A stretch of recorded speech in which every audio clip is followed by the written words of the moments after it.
ಹಿಂದುಳಿದ ವರ್ಗಗಳ ಸಣ್ಣ ಶೋಷಿತ ಸಮುದಾಯಗಳ ವತಿಯಿಂದ ವಿವಿಧ ಬೇಡಿಕೆಗಳ ಈಡೇರಿಕೆಗೆ ಒತ್ತಾಯಿಸಿ ಬೀದರ್ ನಗರದಲ್ಲಿ ಬೀದರ್ ಜಿಲ್ಲಾ ಸವಿತಾ ಸಮಾಜ ವತಿಯಿಂದ ಮೌನ ಪ್ರತಿಭಟನೆಯನ್ನು ಹಮ್ಮಿಕೊಳ್ಳಲಾಯಿತು.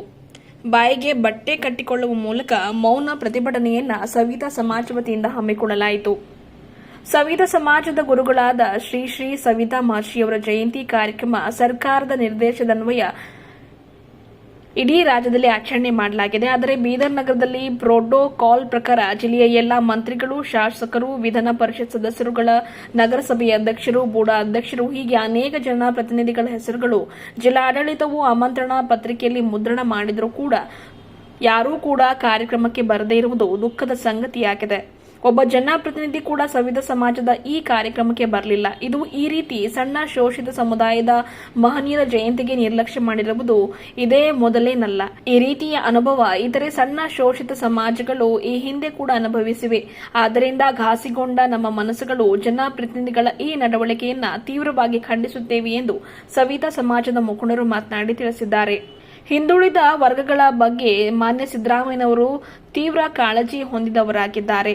ಸರ್ಕಾರದ ಪರವಾಗಿ ಆಯೋಜನೆಯಾಗುವ ನಮ್ಮ ಜಯಂತಿ ಕಾರ್ಯಕ್ರಮಗಳಿಗೆ ಕಡ್ಡಾಯವಾಗಿ ಜಿಲ್ಲೆಯ ಒಬ್ಬ ಅಥವಾ ಇಬ್ಬರು ಜನಪ್ರತಿನಿಧಿಗಳು ಹಾಜರಿರಲೇಬೇಕು ಎನ್ನುವ ಕಟ್ಟುನಿಟ್ಟಿನ ಆದೇಶ ಹೊರಡಿಸಬೇಕು ಎಂದು ಈ ಮೂಲಕ ಮನವಿ ಮಾಡಿದರು. ಇನ್ನು ಎರಡನೆಯದಾಗಿ ಮೆರವಣಿಗೆ ವೇಳೆಗೆ ಡಿಜೆ ಧ್ವನಿವರ್ಧಕ ಬಳಕೆ ಸಂಬಂಧಿಸಿದಂತೆ ಪ್ರಭಾವಶಾಲಿ ಸಮಾಜದವರಿಗೆ ಒಂದು ಕಾನೂನು, ಸಣ್ಣ ಶೋಷಿತ ಸಮಾಜದವರಿಗೆ ಇನ್ನೊಂದು ಕಾನೂನು ಎಂಬ ರೀತಿಯಲ್ಲಿರಬಾರದು. ಪೊಲೀಸರು ಕೂಡ ಸಣ್ಣ ಶೋಷಿತ ಸಮಾಜದವರ ಜಯಂತಿ ಮೆರವಣಿಗೆಯಲ್ಲಿ ಡಿಜೆ ಧ್ವನಿ ವರ್ಧಕ ಬಳಸಿದ್ದಕ್ಕೆ ಕೇಸ್ ದಾಖಲಿಸುತ್ತಿರುವುದು ಗಮನಿಸಲಾಗಿದೆ. ಈ ತಾರತಮ್ಯ ಕೂಡ ನಾವು ಖಂಡಿಸುತ್ತೇವೆ. ಹಂಗಾಗಿ ಪೊಲೀಸ್ ಇಲಾಖೆಗೂ ಕೂಡ ಈ ರೀತಿ ಸೂಕ್ತ ನಿರ್ದೇಶನ ಕೊಡಬೇಕು. ಅವರು ಕೂಡ ಯಾವುದೇ ರೀತಿ ತಾರತಮ್ಯ ಮಾಡಬಾರದು ಎನ್ನುವ ರೀತಿಯಲ್ಲಿ ಒತ್ತಾಯ ಮಾಡುವುದಾಗಿ ತಿಳಿಸಿದರು. ಈ ಸಂದರ್ಭದಲ್ಲಿ ಅಧ್ಯಕ್ಷರಾದ ಪ್ರಕಾಶ್ ಮೋರ್ಗಿಕರ್, ಸವಿತಾ ಮಹರ್ಷಿ ಜಯಂತಿ ಉತ್ಸವ ಸಮಿತಿ ಬೀದರ್ ಅಧ್ಯಕ್ಷರು, ಹಿಂದುಳಿದ ವರ್ಗಗಳ ಸಂಘಟನೆ ಬೀದರ್ ಜಿಲ್ಲೆ ಹಾಗೂ ಈಡಿಗ ಸಮಾಜದ ಮುಖಂಡರಾದ ಡಾಕ್ಟರ್ ರಾಜಶೇಖರ್ ಸೇಡಂಕರ್, ಸುಭಾಷ್ ಮಡಿವಾಳ ಅಧ್ಯಕ್ಷರು, ಮಡಿವಾಳ ಸಮಾಜ, ಧನರಾಜ ಮಡಿವಾಳ ಮುಖಂಡರು, ಮಡಿವಾಳ ಸಮಾಜ ಬೀದರ್, ಬಾಬುರಾವ್ ಕುಂಬಾರ್, ರಘುನಾಥ್ ಕೊರವಿ ಸೇರಿದಂತೆ ಇನ್ನಿತರರು ಇದ್ದರು. ಶ್ರೀ ಶ್ರೀ ಸವಿತಾ ಮಹರ್ಷಿ ಜಯಂತಿ ಉತ್ಸವದಲ್ಲಿ ನಮ್ಮ ಜಿಲ್ಲೆಯ ರಾಜಕಾರಣಿಗಳು ಭಾಗವಹಿಸದೇ ಇರುವುದು ಎಲ್ಲರ ಗಮನಕ್ಕೆ ಬಂದದ. ಅದ್ರ ಕಡೆ ನಮ್ಮ ಸವಿತಾ ಸಮಾಜದ ವತಿಯಿಂದ ಇವತ್ತೇನಾದರೂ ಪ್ರೊಟೆಕ್ಷನ್ ಮಾಡ್ತಾ ಇದ್ದೀವಿ. ಗೌರ್ಮೆಂಟ್ ಪ್ರೋಟೋಕಾಲ್ ಪ್ರಕಾರ ಎಲ್ಲರಿಗೆ ಇನ್ವಿಟೇಷನ್ ಹೋಗಿತ್ತು. ಆದರೆ ಯಾರನ್ನೂ ಸವಿತಾ ಮಹರ್ಷಿ ಜಯಂತಿಯಲ್ಲಿ ರಾಜಕಾರಣಿಗಳು ಯಾವುದೇ ಪಕ್ಷ ಆಗಿರಲಿ ಭಾಗವಹಿಸಿಲ್ಲ. ಅದು ತುಂಬ ದುಃಖಕರ ಸಂಗತಿ ಆಗಿದೆ. ಹಾಗೆ ಸಣ್ಣ ಸಣ್ಣ ಸಮಾಜಗಳು ಏನಾದಂದ್ರೆ ಜಯಂತಿ ನಿಮಿತ್ತ ಡಿ ಜೆ ಹಚ್ಕೊಂಡು ಓಡಾಡ್ತೀವಿ. ಆ ಡಿ ಜೆಗೂ ಪೊಲೀಸರು ಏನಾದಂದ್ರೆ ಹಿಡ್ಕೊಂಡು ಹೋಗಿ ಕೇಸ್ ದಾಖಲು ಮಾಡೋ ಅಂಥ ಪ್ರವೃತ್ತಿ ಬೆಳೆಸ್ಕೊಂಡು ಬಂದಾರ. ಅದೇ ರೀತಿ ದೊಡ್ಡ ದೊಡ್ಡ ಸಮಾಜಗಳು ಏನಾದಂದ್ರೆ ಹತ್ತಾರು ಡಿ ಜೆಗಳು ಹಚ್ತಾರೆ. ಆದ್ರೆ ಅವ್ರಿಗೆ ಯಾವುದೇ ಅಭ್ಯಂತರ ಇರುವುದಿಲ್ಲ. ರಾತ್ರಿ ಆಗಲಿ ದಿನದಾಗಲಿ ಅವ್ರು ಹತ್ತಾರು ಡಿ ಜೆಗಳು ಹಚ್ಚಿ ಅವರು ಮೆರವಣಿಗೆಗಳು ತೊಗೊಂಡು ಹೋಗ್ತಾರೆ. ಅವ್ರಿಗೇನು ಅಭ್ಯಂತರ ಇಲ್ಲ. ಅದ್ರ ಅತಿ ಸಣ್ಣ ಸಮಾಜಗಳು ಡಿ ಜೆ ಹಚ್ಚಿ ನಾವು ಹೋದ್ರೆ ನಮ್ಮ ಡಿ ಜೆಗಳಿಗೆ ಹಿಡಿದು ಕೇಸ್ ಮಾಡ್ತಾರೆ. ಇವು ಎರಡೂ ವಿಷಯಗಳು ಇಟ್ಕೊಂಡು ಏನಾದಂದ್ರೆ ಇವತ್ತು ನಾವು ಮೌನ ಪ್ರತಿಭಟನಾ ಮೆರವಣಿಗೆ ಹಮ್ಮಿಕೊಂಡಿದ್ದೇವೆ. ಡಿ ಸಿ ಕಚೇರಿಗೆ ಹೋಗಿ ಮುಖ್ಯಮಂತ್ರಿ ಸಿದ್ದರಾಮಯ್ಯ ಅವರು ಹಾಗೂ ಗೃಹ ಮಂತ್ರಿ ಜಿ ಪರಮೇಶ್ವರ್ ಅವರಿಗೆ ಮೆಮೊರಾಂಡಮ್ ಕೊಡ್ತಾ ಇದ್ದೀವಿ. ಹಾಗೆ ನಮ್ಮದು ಸಣ್ಣ ಸಮಾಜಗಳು ನಮಗೆ ಇವತ್ತು ಬೆಂಬಲ ಘೋಷಿಸಿ ಎಲ್ಲ ಅಧ್ಯಕ್ಷರುಗಳು ಬಂದು ನಮಗೆ ಜಾಯ್ನ್ ಆಗ್ಯಾರ. ಅವರಿಗೂ ಧನ್ಯವಾದಗಳು ಹೇಳ್ತೀನಿ. ಧನ್ಯವಾದಗಳು. ನಾನು ಪ್ರಕಾಶ್ ಮೋರ್ಗಿಕರ್, ಸವಿತಾ ಮಹರ್ಷಿ ಜಯಂತಿ ಉತ್ಸವ ಸಮಿತಿ ಅಧ್ಯಕ್ಷ. ಈ ಸವಿತಾ ಇವತ್ತಿನ ಈ ಸವಿತಾ ಸಮಾಜ ಮತ್ತು ಈ ಸಣ್ಣ ಸಣ್ಣ ಸಮಾಜಗಳು, ಮಡಿವಾಳ ಸಮಾಜ ಆಗಲಿ, ಕುಂಬಾರ ಆಗಲಿ, ಇಂಥ ಗೊಂಡ ಸಮಾಜ, ಇಂಥವೆಲ್ಲ ಇಂಥ ಸಣ್ಣ ಸಣ್ಣ ಸಮಾಜಗಳು 35 ಜಯಂತಿಗಳು ಆಚರಣೆ ಮಾಡ್ತದೆ ಇದು ಬೀದರ್ನಲ್ಲಿ. ಇಡೀ ಕರ್ನಾಟಕ ಸರ್ಕಾರ ಕಡೆಯಿಂದ ಈ ಜಯಂತಿಗಳು ಆಚರಣೆ ಮಾಡೋಕ್ಕೆ ಇದು ಅನುವು ಮಾಡಿಕೊಟ್ಟಿದ್ದಾರೆ ಸಿದ್ದರಾಮಯ್ಯ ಸರ್ಕಾರ. ಅದಕ್ಕೆ ಈ ನಮ್ಮ ಜಿಲ್ಲಾ ಆಡಳಿತದಲ್ಲಿ ನಮ್ಮ ಜಿಲ್ಲಾ ಪ್ರತಿನಿಧಿಗಳು ಒಬ್ಬ ಕೌನ್ಸಿಲರ್ ಆಗಲಿ, ಒಬ್ಬ MLC ಆಗಲಿ, ಒಬ್ಬ MLA ಆಗಲಿ, MP ಆಗಲಿ, MLC ಆಗಲಿ, ಯಾರೂ ಈ ನಮ್ಮ ಸಣ್ಣ ಸಮುದಾಯಗಳು ಜಯಂತಿಗಳಿಗೆ ಆಚರಣೆ ಮಾಡೋಕ್ಕೆ ಅವ್ರು ಬಂದು ನಮ್ಮ ಜನಗಳಿಗೆ ಬೆಂಬಲ ಕೊಟ್ಟು ನಮ್ಮ ಜಯಂತಿಯಲ್ಲಿ ಪಾಲ್ಗೊಳ್ತಾ ಇಲ್ಲ. ಅದಕ್ಕೆ ನಮ್ಮದು ಭಾಳ ದುಃಖದ ಸಂಗತಿ. ಈಗ DC ಅವ್ರ ಮುಖಾಂತರ ನಾವು ಸಿದ್ದರಾಮಯ್ಯ ಅವರಿಗೆ ಹೇಳಕ್ಕೆ ಬಯಸ್ತಾ ಇದ್ದೀವಿ. ಮತ್ತು ಮುಂದಿನ ದಿನದಾಗ ಎಲ್ಲರೂ ಕಂಪಲ್ಸರಿ ಜನಪ್ರತಿನಿಧಿಗಳು ಈ ಸಣ್ಣ ಸಣ್ಣ ಸಮಾಜಗಳ ಜಯಂತಿ ಆಚರಣೆ ಮಾಡೋಕ್ಕೆ ಬರಬೇಕಂತ ಒತ್ತಾಯ ಮಾಡ್ತೇವೆ.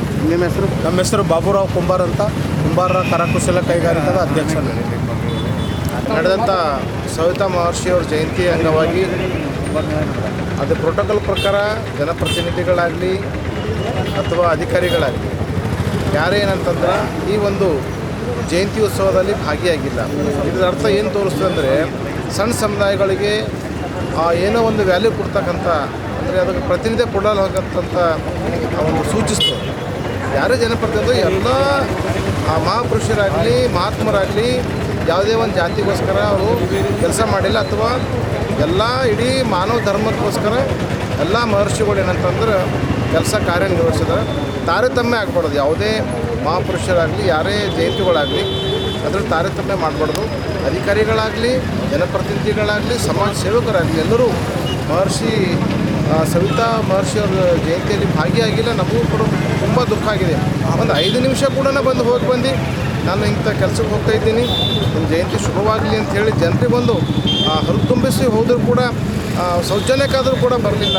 ಅದು ವಿಷಯ ಇಟ್ಕೊಂಡು ಅನೇಕ ಸಣ್ಣ ಸಣ್ಣ ಸಮುದಾಯಗಳೆಲ್ಲ ಸೇರ್ಕೊಂಡು ಸವಿತಾ ಸಂಬಂಧಿನ ಹೋರಾಟವನ್ನು ಮೌನಾಚರಣೆಯನ್ನು ಪ್ರತಿಭಟನೆ ಮಾಡ್ತಿದ್ರೆ ಅದು ಸಂಪೂರ್ಣವಾಗಿ ನಾವೆಲ್ಲ ಸಂವಿಧಾನ ಸಂರಕ್ಷಣಾ ಸಮಿತಿ ಹಾಗೂ ಗೌಂಡ್ ಪರ ಸಂಘಟನೆಗಳ ಒಕ್ಕೂಟ ವತಿಯಿಂದ ಸಂಪೂರ್ಣ ಇದಕ್ಕೆ ಮೌನ ಪ್ರತಿಭಟನೆಗೆ ಬೆಂಬಲ ಸೂಚಿಸ್ತಾ ಇದ್ದೀನಿ. ನನ್ನ ಹೆಸರು ತುಕಾರಾಮ್ ಚಿಮ್ಮಕೋಡ್ ಅಂತೇಳಿ, ಬೀದರ್.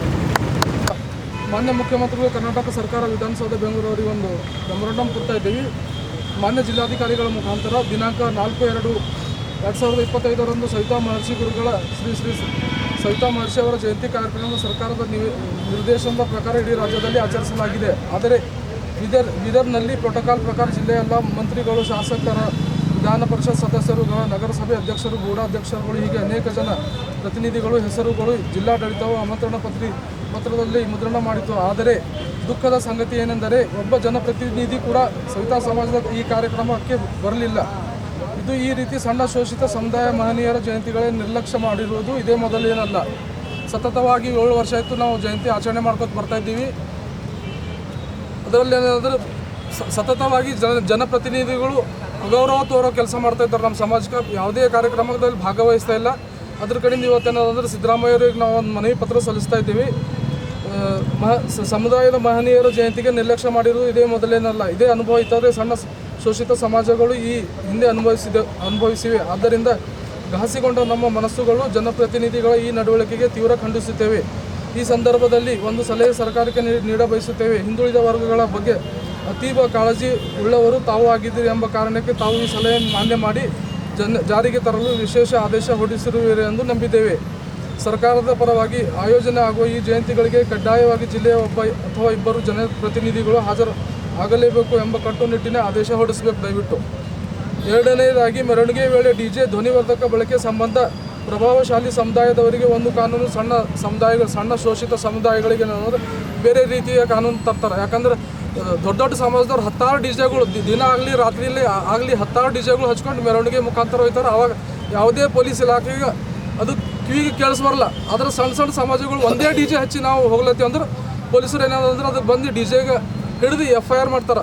ಇಂಥದ್ದು ಏನದಂದ್ರೆ ಸಣ್ಣ ಸಮುದಾಯದ ಮೇಲೆ ಏನಾದ್ರೆ ಅನ್ಯಾಯ ಆಗ್ತಾಯಿದೆ. ಅದ್ರ ಕಡೆಯಿಂದ ಮಾನ್ಯ ಜಿ ಪರಮೇಶ್ವರ್ ಅವರಿಗೂ ನಾವು ಮನವಿ ಪತ್ರ ಸಲ್ಲಿಸ್ತಾ ಇದ್ದೀವಿ.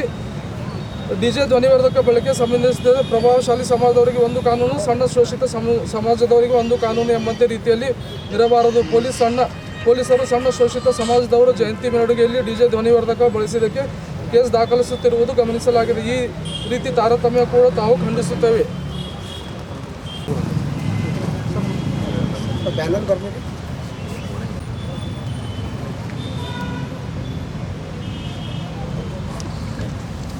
ಮಂತ್ರಿಗಳಿಗೆ ಮತ್ತು ಮಾನ್ಯ ಗೃಹ ಸಚಿವರಿಗೆ ಕಳಿಸ್ಕೊಂತ ಹೇಳಿದ್ವಿ. ನಮ್ಮ ಜಿಲ್ಲೆ ಆಫೀಸಿಂದ ಇವತ್ತಿನ ದಿವಸ